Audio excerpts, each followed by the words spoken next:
Hi friends, আজ একটা নতুন রেসিপি নিয়ে হাজির হয়েছি আপনাদের কাছে। তো চলুন আর দেরি না করে রেসিপিটা শুরু করা যাক। তো মামনি চ্যানেলে যারা নতুন আছেন একটা লাইক দিয়ে ভিডিওটা শেষ পর্যন্ত দেখার অনুরোধ রইল।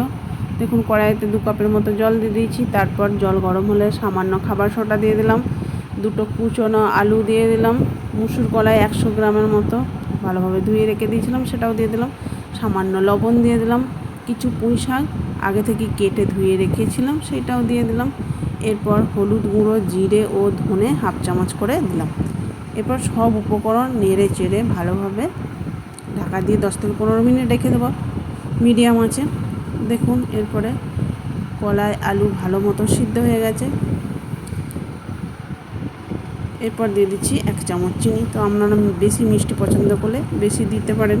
এরপর শুকনো খোলায় সম্বরা, তেজপাতা ও শুকনো লঙ্কা 3টে দিয়ে দিলাম। তারপর দিয়ে দিলাম কুচনো পেঁয়াজ, এখানে একটা বড় সাইজের পেঁয়াজ নিয়েছি। এরপর হাফ চামচ করে আদা ও রসুন বাটা দিয়ে দিলাম। এরপর এগুলো ভাজা হয়ে গেলে এবার সিদ্ধ করে রাখা শাকটা এর মধ্যে তুলে দিলাম।